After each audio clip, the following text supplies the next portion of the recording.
YouTube ಚಾನಲ್ಗೆ ಎಲ್ಲರಿಗೂ ಸ್ವಾಗತ. ಈ ವಿಡಿಯೋದಲ್ಲಿ ನಾವು ನೆಟ್ವರ್ಕ್ ಲೇಯರ್ ಡಿಸೈನ್ ಇಶ್ಯೂಸ್ ಅಲ್ಲಿ ಎರಡನೇ ಇಶ್ಯೂ ಆಗಿರುವಂತಹ implementation of connection less services ಬಗ್ಗೆ ಡಿಸ್ಕಸ್ ಮಾಡ್ತಾ ಹೋಗೋಣ. ಸೊ ಕನೆಕ್ಷನ್ ಲೆಸ್ ಸರ್ವಿಸಸ್ ಅಂದ್ರೇನು, ರೂಟರ್ ಮತ್ತೆ ಇನ್ನೊಂದು ರೂಟರ್ಗೆ ಡೈರೆಕ್ಟ್ ಕನೆಕ್ಷನ್ ಇರೋದಿಲ್ಲ. ಅಂದ್ರೆ ಯಾವುದೇ ಕೇಬಲ್ ನ ಯೂಸ್ ಮಾಡ್ಕೊಂಡು ಕನೆಕ್ಷನ್ ಇರೋಲ್ಲ, ಅದು ಯಾವ ಪಾತ್ ಬೇಕಾದ್ರೂ ಚೂಸ್ ಮಾಡ್ತಾ ಹೋಗ್ಬೋದು. ಸೊ ಫಸ್ಟ್ ಪ್ರೋಸೆಸ್ P1 ಇಂದ ಪ್ರೋಸೆಸ್ P2 ಗೆ ನಾನು ಇನ್ಫಾರ್ಮೇಶನ್ ಅನ್ನ ಸೆಂಡ್ ಮಾಡಬೇಕು.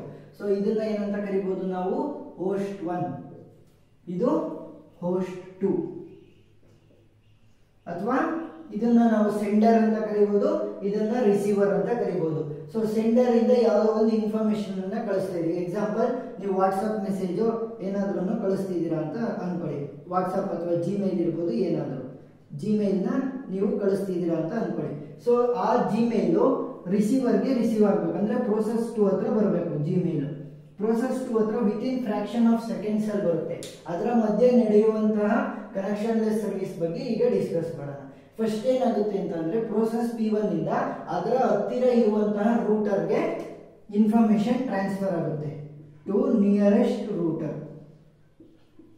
To the nearest router. So nearest ರೂಟರ್ಗೆ ಬಂದಾದ್ಮೇಲೆ ಏನಾಗುತ್ತೆ ಅಂತಂದ್ರೆ, ಅದು ಐದರ್ ಸಿ ಮುಖಾಂತರ ಹೀಗೆ ಹೋಗ್ಬೋದು ಇನ್ಫಾರ್ಮೇಶನ್, ಅಥವಾ ಈ ಬಿ ಮುಖಾಂತರನಾದ್ರೂ ಹೋಗ್ಬೋದು. ಸೊ ಈ ಎ ಸಿ ಬಿ ಎಲ್ಲ ಇದೆಯಲ್ಲ, ಸೊ ಇದನ್ನ ಏನಂತ ಕರಿತೀವಿ ನಾವು, ರೂಟರ್ಸ್ ಅಂತ ಕರಿತೀವಿ, ರೂಟರ್ಸ್. ಮತ್ತೆ ಈ ಒಂದು ರೂಟರ್ನ ಇನ್ನೊಂದು ರೂಟರ್ನ ಕನೆಕ್ಟ್ ಮಾಡ್ತಿರುವಂತಹ ಸ್ಪೇಸ್ ಅನ್ನ ಏನಂತ ಕರಿತೀವಿ ನಾವು, ಟ್ರಾನ್ಸ್ಮಿಷನ್ ಲೈನ್ ಅಂತ ಕರಿತೀವಿ, ಟ್ರಾನ್ಸ್ಮಿಷನ್ ಲೈನ್.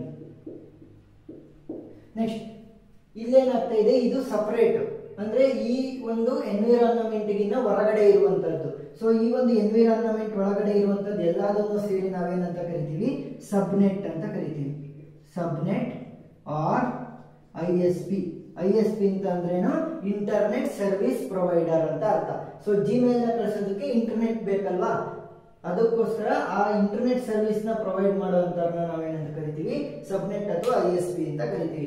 ಎಕ್ಸಾಂಪಲ್, ನೀವು ಯಾವುದು ಜಿಯೋನ ಯೂಸ್ ಮಾಡ್ಕೊಂಡಾರು ಕಳಿಸಬಹುದು, ಅಥವಾ ಏರ್ಟೆಲ್ ಅಂತದ್ನೆಲ್ಲ ಏನಂತ ಕರಿತೀವಿ, ISP ಅಂತ ಕರಿತೀವಿ. ಈಗ ಏನಾಗುತ್ತೆ ಅಂತಂದ್ರೆ, ಇದು ಸಪರೇಟ್ ರೂಟರ್, ಅಂದ್ರೆ ಈ ಸಬ್ನೆಟ್ ಇಂದ ಹೊರಗಡೆ ಇದೆ. ಈ ಕೊನೆಯ ರೂಟರ್ ಮತ್ತೆ ನಮ್ಮ ಪ್ರೋಸೆಸ್ P2 ಅಂದ್ರೆ ರಿಸೀವರ್ ನ ಕನೆಕ್ಟ್ ಮಾಡೋದನ್ನ ಏನಂತ ಕರಿತೀವಿ ನಾವು, LAN cable, local area network ಅಂತ ಕರಿತಾ ಹೋಗ್ತೀವಿ. ಸೊ ಇವಾಗ ಏನಾಗುತ್ತೆ ಅಂತಂದ್ರೆ, ಫಸ್ಟ್ ಸ್ಟಾರ್ಟಿಂಗು ಎಗೆ ಬಂದು ನಿಂತ್ಕೊಳ್ಳುತ್ತೆ. ಸೊ ಎ ಇಂದ ಅದು ಸಿ ಗಾದ್ರೂ ಹೋಗ್ಬೋದು, ಎ ಇಂದ ಬಿ ಗಾದ್ರೂ ಹೋಗ್ಬೋದು. ಇವಾಗ ಏನ್ ಮಾಡುತ್ತೆ, ಒಂದನ್ನ ಕಳಿಸುತ್ತೆ. ಸೊ ಒಂದು ಪ್ರೋಸೆಸ್ ಒಂದು ಪ್ಯಾಕೆಟ್ ಆಫ್ ಇನ್ಫಾರ್ಮೇಶನ್ ಅನ್ನ ಕಳಿಸ್ತು ಒಂದು. ನೆಕ್ಸ್ಟ್ ಎರಡನೇ ಪ್ಯಾಕೆಟ್ ಆಫ್ ಇನ್ಫಾರ್ಮೇಶನ್ ಅನ್ನ ಕಳಿಸ್ತು.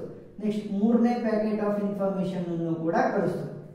3 ಪ್ಯಾಕೆಟ್ ಇನ್ಫಾರ್ಮೇಶನ್ ಅನ್ನ ಈ ರೂಟ್ ಅಲ್ಲಿ ಕಳಿಸ್ತು.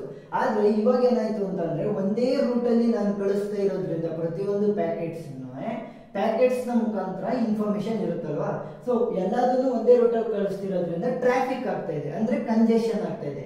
ಸೊ ಇವಾಗ ಏನ್ ಮಾಡುತ್ತೆ ಅಂತಂದ್ರೆ, ಇನ್ನೊಂದು ಯಾವ್ದಾದ್ರು ರೂಟ್ ಇದೆಯಾ ಇನ್ನೂ ಉಳಿದಿರುವಂತದ್ದನ್ನ ಕಳಿಸೋದಕ್ಕೆ ಅಂತ ಏನ್ ಮಾಡುತ್ತೆ, ಬಿ ಮುಖಾಂತರ 4ನೇ ಪ್ಯಾಕೆಟ್ ಆಫ್ ಇನ್ಫಾರ್ಮೇಶನ್ ಅನ್ನ ಕಳಿಸಬಹುದು. ಆ ರೀತಿ ಬೇರೆ ಪಾಸಿಬಲ್ ವೇಸ್ ಅಲ್ಲೂ ಕೂಡ ಹೇಗೆ ಕಳಿಸಬಹುದು ಅಂತ ನೋಡೋದನ್ನ ಏನಂತ ಕರಿತೀವಿ, ಕನೆಕ್ಷನ್ ಲೆಸ್ ಸರ್ವಿಸಸ್ ಅಂತ ಕರಿತೀವಿ.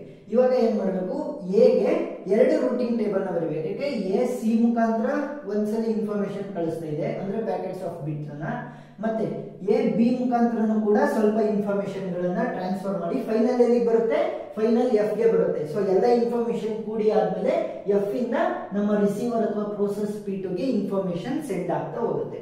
ಸೊ ಇವಾಗ ಎಗೆ ರೂಟಿಂಗ್ ಟೇಬಲ್ ನ ಬರೀಬೇಕು, ರೂಟಿಂಗ್ ಟೇಬಲ್. ಸೊ ಯಾವ್ದಕ್ಕೆ ಬರೀತಾ ಇರೋದು ನಾವು, ರೂಟಿಂಗ್ ಟೇಬಲ್ ನ ಎಗೆ ಬರೀತಾ ಇದ್ವಿ.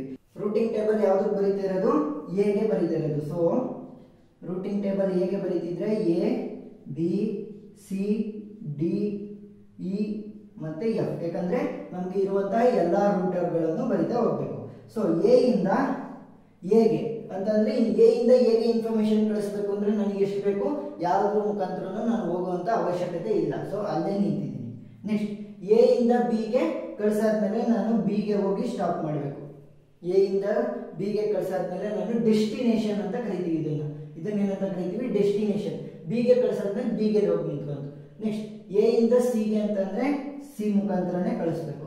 ನೆಕ್ಸ್ಟ್ ಎ ಇಂದ ಡಿಗೆ, ಸೊ ಎ ಇಂದ ಡಿಗೆ ಫಸ್ಟ್ನೇದ್ರಲ್ಲಿ ಏನ್ ಮಾಡಿದ್ವಿ, ಫಸ್ಟ್ನೇದ್ರಲ್ಲಿ ಸಿ ಆದ್ಮೇಲೆ ಇ ಆದ್ಮೇಲೆ ಡಿಗೆ ಇನ್ಫಾರ್ಮೇಶನ್ ಹೋಗ್ತಾ ಇದೆ. ಏನಾಗ್ತಾ ಇದೆ, ಎ ಇಂದ ಸಿ ಇಂದ ಇ ಇಂದ ಡಿಗೆ ಅಂತಂದ್ರೆ ಏನ್ ಮಾಡ್ಬೇಕು, ಸಿ ಇ, ಸಾರಿ ಸಿ ಮಾತ್ರ ಬರಿಬೇಕು. ಯಾಕೆ ನಾವು ಯಾವ್ದನ್ನ ಯೂಸ್ ಮಾಡ್ತಾ ಇರೋದು ಇನಿಷಿಯಲ್ ಅಲ್ಲಿ, ಈ ಎರಡರಲ್ಲಿ ಈ ಸಿ ಅನ್ನ ಯೂಸ್ ಮಾಡಿಕೊಂಡು ನಾವು ಇನ್ಫಾರ್ಮೇಶನ್ ಅನ್ನ ಸೆಂಡ್ ಮಾಡ್ತಾ ಇದೀವಿ, ಅಂದ್ರೆ ನೈಬರ್ಹುಡ್ ಅಲ್ಲಿ ಇರುವಂತಹ ರೂಟರ್. ನೆಕ್ಸ್ಟ್ ಈಗ ಯಾವ ರೀತಿ ಸೆಂಡ್ ಮಾಡ್ತಾ ಇದೀವಿ, ಮೊದಲನೇ ಸ್ಟೆಪ್ ಅಲ್ಲಿ ಎ ಇಂದ ಸಿ ಇಂದ ಇ, ಸೊ ಸಿ ಅಂತ ಬರಿಬೇಕು. ನೆಕ್ಸ್ಟ್ ಎಫ್ ಗೆ ಎ ಇಂದ ಸಿ ಇಂದ ಇ ಇಂದ ಡಿ ಇಂದ ಎಫ್, ಸೊ ಸಿ ಮುಖಾಂತರನೇ ನಾವು ಇನ್ಫಾರ್ಮೇಶನ್ ಅನ್ನ ಕಳಿಸ್ತಾ ಇದೀವಿ. ಸೊ ಇವಾಗ ಏನಾಗುತ್ತೆ ಅಂತ ಅಂದ್ರೆ ಈ ರೂಟಿಂಗ್ ಟೇಬಲ್ ಏನಿದೆ ಇದು ಪಿರಿಯಾಡಿಕಲಿ ಅಪ್ಡೇಟ್ ಆಗ್ತಾ ಹೋಗುತ್ತೆ. ಸೊ ಈ ರೂಟಿಂಗ್ ಟೇಬಲ್ ಪಿರಿಯಾಡಿಕಲಿ ಅಪ್ಡೇಟ್ ಅಂದ್ರೇನು, ಫಸ್ಟ್ ಮೂರು ಮೂರು ಫ್ರೆಂಡ್ಸ್ ಗಳನ್ನ ಈ ರೀತಿ ಕಳಿಸ್ತಲ್ಲ, ಮೂರು ಪ್ಯಾಕೆಟ್ಸ್ ಕಳಿಸಾದ್ಮೇಲೆ ಟ್ರಾಫಿಕ್ ಇದೆ ಅಂತ ಗೊತ್ತಾಯ್ತು, ಅವಾಗ ಏನ್ ಮಾಡ್ತು, ಬೇರೆ ರೂಟ್ ಅನ್ನ ತಂತು. ಸೊ ಅದ್ರ ರೂಟಿಂಗ್ ಟೇಬಲ್ ಅನ್ನು ಕೂಡ ನಾವು ಬರಿತಾ ಹೋಗ್ಬೇಕಾಗುತ್ತೆ. So routing table of a later, so first ಹೇಗಿತ್ತು, ಹೀಗಿತ್ತು, ಮೂರು ಪ್ಯಾಕೆಟ್ ಆಫ್ ಇನ್ಫಾರ್ಮೇಶನ್ ಕಳಿಸೋವರೆಗೂ ಹೀಗಿತ್ತು. ನೆಕ್ಸ್ಟ್ ನಾಲ್ಕನೇದು ಕಳಿಸ್ಬೇಕಾದ್ರೆ ಏನಾಯ್ತು, A B C D E ಮತ್ತೆ ಎಫ್. ಸೊ ಎ ಇಂದ ಎಗೆ ಯಾವುದೇ ಡಿಸ್ಟೆನ್ಸ್ ಇಲ್ಲ. ನೆಕ್ಸ್ಟ್ ಎ ಇಂದ ಬಿಗೆ ಡೈರೆಕ್ಟ್ ಬಿ ನ ಯೂಸ್ ಮಾಡ್ತಾ ಇದೆ. ನೆಕ್ಸ್ಟ್ ಎ ಇಂದ ಸಿ ಗೆ ಹತ್ರ ಇರುವಂತದ್ದನ್ನ ಬರೀಲೇಬೇಕು, ಸೊ ಸಿ. ನೆಕ್ಸ್ಟ್ ಎ ಇಂದ ಡಿಗೆ, ಈಗ ಎರಡನೇ ರೂಟ್ ಅಲ್ಲಿ ಹೇಗೆ ಹೋಗುತ್ತೆ, ಎ ಇಂದ ಬಿಗೆ ಹೋಗುತ್ತೆ, ಬಿ ಇಂದ ಡಿಗೆ ಹೋಗುತ್ತೆ, ಸೊ ಯಾವ್ದನ್ನ ಯೂಸ್ ಮಾಡ್ತಾ ಇರೋದು, ಬಿ ನ. ನೆಕ್ಸ್ಟ್ ಎ ಇಂದ ಇಗೆ, ಎ ಇಂದ ಬಿಗೆ ಹೋಗುತ್ತೆ, ಬಿ ಇಂದ ಡಿಗೆ ಹೋಗುತ್ತೆ, ಡಿ ಇಂದ ಇಗೆ ಹೋಗುತ್ತೆ, ಇ ಇಂದ ಸಿ ಇಂದ ಡಿ ಇಂದ ಎಫ್, ಮತ್ತೆ ಅದೇ ರೂಟ್ ಅಲ್ಲಿ ಬರಬೇಕು. ಸೊ ಏನಾಯ್ತು, ಬಿ ನೇ ಯೂಸ್ ಮಾಡ್ತಾ ಇರೋದು.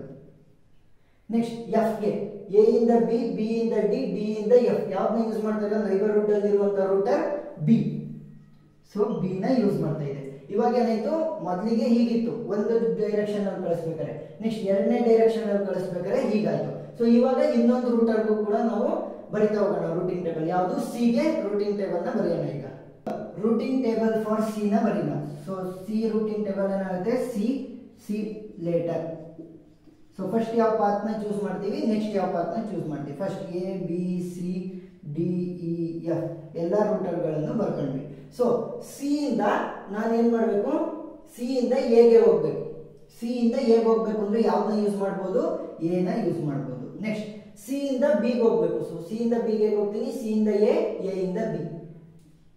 ಸೊ ಯಾವ್ದನ್ನ ಯೂಸ್ ಮಾಡಿದ್ದು, ಎ ನ ಯೂಸ್ ಮಾಡಿದ್ದು, ಅಂದ್ರೆ ಪಕ್ಕದಲ್ಲಿರುವಂತಹ ರೂಟರ್ನೇ ಬರಿಬೇಕು ನಾವು.